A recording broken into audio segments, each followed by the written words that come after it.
क्या संजय सिंह को सरकार ने बैठे बैठाए हीरो बना दिया? जो कार्यक्रम करके संजय सिंह चुपचाप चले जाते और किसी को पता भी ना चलता, आखिर क्यों उस कार्यक्रम के जरिए अब संजय सिंह खूब सुर्खियां बटोर रहे हैं? मेरी कल की ये वीडियो आपने देखी दोस्तों, जिसमें मैंने आपको बताया कि संजय सिंह प्रयागराज में सर्किट हाउस में एक पेपर लीक के मुद्दे पर छात्रों से बात कर रहे थे। कुछ भी मतलब उसमें कुछ ऐसा शक करने वाला नहीं था, कोई विवादित नहीं था। अचानक वहां पर डीसीपी और एडीएम आए। उन्होंने संजय सिंह से कहा कि आप किनारे आइए। संजय सिंह ने मना कर दिया और उसके बाद एडीएम और डीसीपी को संजय सिंह ने खूब सुनाया, ये कहते हुए कि हम कोई सार्वजनिक स्थल पर थोड़े ही हैं, जनता के पैसे पे सर्किट हाउस बना है। यहाँ तो मैं प्रेस कॉन्फ्रेंस भी कर चुका हूँ पूर्व में, तो क्या मैं बंद कमरे में छात्रों से बात भी ना करूँ?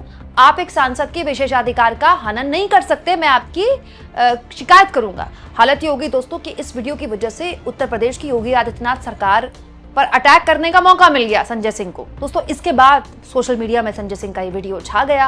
अब इस पूरे मामले में संजय सिंह ने एक बार फिर से वीडियो शेयर करके कहा है कि इस मामले को तूल देकर अपने अधिकारियों को भेजकर एक्चुअली में संजय सिंह की मदद कर दी सरकार ने, क्योंकि वो तो कार्यक्रम करके चले जाए तो सुर्खियां भी नहीं बनती, लेकिन वहां अधिकारियों को भेजकर इस कार्यक्रम में खलल डालने की कोशिश की गई। और तो और संजय सिंह ने ये भी कहा कि अब तो और सवाल पूछा जाएगा।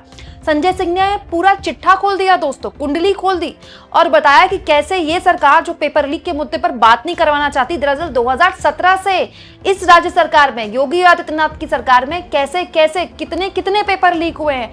2017 से लेकर अब तक पूरा चिट्ठा खोल देते हैं संजय सिंह और साफ तौर पर कहते हैं कि अब किसी भी तरह से छात्रों के बीच जो गुस्सा है पेपर लीक के मुद्दे पर, आप उसको अपनी पुलिस भेजकर, अपना प्रशासन भेजकर उसको कैसे भी करके शांत नहीं कर सकते। अब तो वो भी बोलेंगे और छात्र भी बोलेंगे।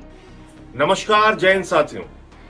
कल आपने देखा कि प्रयागराज में किस तरह से भारतीय जनता पार्टी के प्रशासन ने, मोदी योगी की डबल इंजन सरकार ने छात्रों के पेपर लीक पर चर्चा होने से रोक दिया। पेपर लीक हो जाए उससे कोई दिक्कत नहीं, लाखों छात्रों का भविष्य बर्बाद हो जाए उससे कोई दिक्कत नहीं।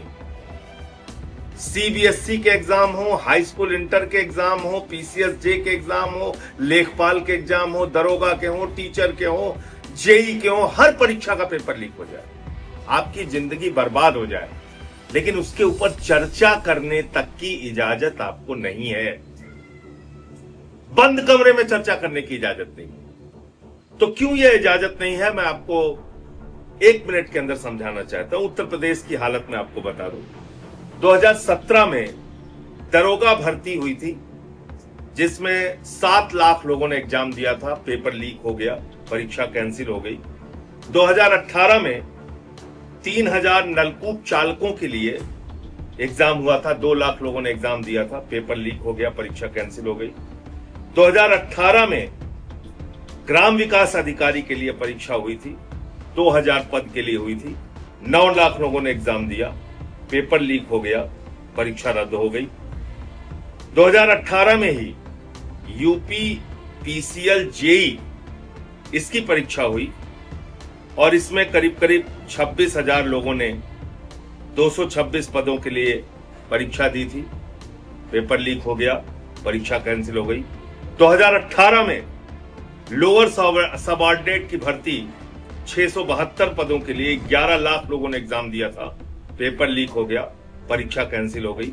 2021 में यूपी ट्रिपल एससी पेट की परीक्षा हुई, 21 लाख लोगों ने एग्जाम दिया था, परीक्षा कैंसिल हो गई पेपर लीक की वजह से। 2021 में ही यूपी टेट की परीक्षा हुई, 20 लाख लोगों ने एग्जाम दिया था, परीक्षा कैंसिल हो गई। 2022 में यूपी के 12वीं के बोर्ड की परीक्षा का पेपर लीक हो गया। 2022 में लेखपाल की परीक्षा 8000 पदों के लिए 2.5 लाख लोगों ने परीक्षा दी थी, पेपर लीक हो गया, परीक्षा कैंसिल हो गई। 2024 में यूपी पुलिस कांस्टेबल भर्ती के लिए जो 60,000 पदों के लिए हुआ था, 48 लाख लोगों ने एग्जाम दिया, पेपर कैंसिल हो गया, पेपर लीक हो गया, परीक्षा कैंसिल हो गई। 2024 में आरओ एआरओ के लिए समीक्षा और समीक्षा अधिकारी की परीक्षा हुई, 411 पद के लिए 10 लाख लोगों ने परीक्षा दी। परीक्षा का पेपर लीक हो गया, परीक्षा कैंसिल हो गई। 2025 में यूपी बोर्ड के हाई स्कूल की परीक्षा का पेपर लीक हो गया। 2026 में एसएससी जीडी कांस्टेबल भर्ती की परीक्षा का पेपर कई जगहों पे धांधली, कई सेंटर्स पे धांधली का मामला सामने आया, निरस्त हो गया। 2026 में 22 लाख आवेदकों ने नीट की परीक्षा दी, उनका पेपर लीक हो गया, परीक्षा कैंसिल हो गई। 2026 में ही सीयूईटी की परीक्षा स्थगित हो गई, उसमें भी पेपर लीक का मामला सामने आया। 2026 में ही लेखपाल भर्ती का पेपर लीक हो गया, जिसमें 2 घंटे बाद लोग, तय समय से 2 घंटे बाद लोग सेंटर से बाहर निकले, तमाम मामले उसके सामने आए। और ये सब परीक्षाएं जिन लोगों के माध्यम से कराई जा रही थी, ईडू टेस्ट, इन्होंने यूपी पुलिस का एग्जाम कराया। और ये ईडू टेस्ट का जो एग्जाम हुआ था, ये ईडू टेस्ट कंपनी के द्वारा जो एग्जाम कराया गया था यूपी पुलिस का, ये Edutest blacklisted company है। ब्लैक लिस्टेड कंपनी से यूपी में एग्जाम कराया गया था। दूसरा, एप्टेक लिमिटेड को जो यूपी पीसीएल जेई का एग्जाम कराने का ठेका दिया गया था, वो भी ब्लैक लिस्टेड कंपनी है। तो आप कल्पना कर सकते हैं कि किस तरह से ब्लैक लिस्टेड कंपनी के माध्यम से रिश्वतखोरी, भ्रष्टाचार, जो भी उसके पीछे की कहानी हो, उनसे यूपी की परीक्षाएं कराई जा रही हैं, पेपर लीक हो रहा है। बड़े पैमाने पे हजारों करोड़ का भ्रष्टाचार का धंधा है जो भारतीय जनता पार्टी के नेतृत्व में चल रहा है। लेकिन आप सोचिए कि इसके बारे में आप चर्चा भी नहीं कर सकते। कल प्रयागराज में मैं बंद कमरे में कॉन्फ्रेंस हॉल में चर्चा कर रहा था, जिसमें तमाम छात्र संगठनों के लोग आए हुए थे। अनुग्रह नारायण सिंह जो पूर्व विधायक हैं इलाहाबाद के और छात्र संघ के अध्यक्ष रह चुके हैं, वो आए थे। के राय साहब जो अधिवक्ता है हाई कोर्ट के और छात्र संघ के अध्यक्ष रह चुके हैं, वो आए थे। समाजवादी छात्र सभा के लोग थे, एनएसयूआई के लोग थे, तमाम छात्र संगठनों के लोग थे, प्रतियोगी छात्र संगठनों के लोग। और उन सब ने उस कार्यक्रम में हिस्सा लिया और अपनी व्यथा बता रहे थे कि किस तरीके से वो वहां पे मेहनत करते हैं, पढ़ाई करते हैं, दिन रात तैयारी करते हैं। और बता रहे थे कि एग्जाम देके निकलते हैं तो सबसे पहले माँ का फोन आता है कि बेटा परीक्षा कैसे हुई, कैसे हुआ एग्जाम। जो मजदूरी कर रहा है या छोटा मोटा काम मुंबई में कर रहा है, बाप का फोन आता है, कैसी परीक्षा हुई। उनको उम्मीदें रहती है अपने बच्चों से कि हमारे बच्चे नौकरी करने लगेंगे तो हमारी जो झोपड़ी है वो पक्का मकान में तब्दील हो जाएगी, हमारी जिंदगी में कुछ बदलाव आएगा। तो आज लड़के अवसाद में हैं, डिप्रेशन में हैं। लखीमपुर में एक नौजवान ने आत्महत्या कर ली नीट के पेपर लीक के कारण। दिल्ली में एक लड़की ने आत्महत्या कर ली। ऐसे और जगहों पे भी आत्महत्या की घटनाएं सामने हैं। आप उनके बारे में उनका दर्द भी सुनने की इजाजत नहीं दे रहे, उनके बारे में बातचीत करने की इजाजत नहीं दे रहे। और 2 छात्र नेता आशुतोष पांडे और पंकज पांडे, इनको गिरफ्तार कर लिया गया, इनको अरेस्ट करके जेल में डाल दिया गया। आज सोचे तानाशाही का आलम। मैं तो कह रहा हूं कि कितनी मूर्खतापूर्ण सरकार चल रही है भारतीय जनता पार्टी की, कि पता नहीं योगी सरकार को किसने ये सलाह दी।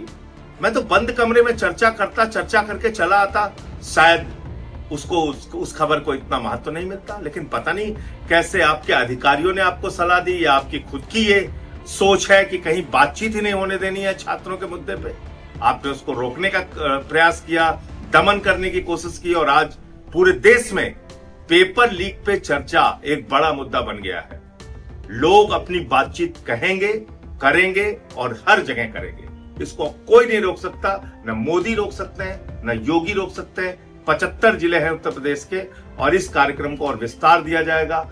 ऑनलाइन हम लोग पेपर लीक पे चर्चा करेंगे, जाके जिलों में छात्रों के साथ पेपर लीक पे चर्चा करेंगे, पेपर लीक पर बातचीत करेंगे, छात्रों को संगठित करेंगे, और कैसे ये पेपर लीक का धंधा बंद होना चाहिए इसके बारे में सरकार से एक ठोस नियम कानून बनाने की बात करेंगे। और वो हक, लोगों का रोजगार का हक, परीक्षा ईमानदारी से देने का हक, वो हक सरकार से लेके रहेंगे। और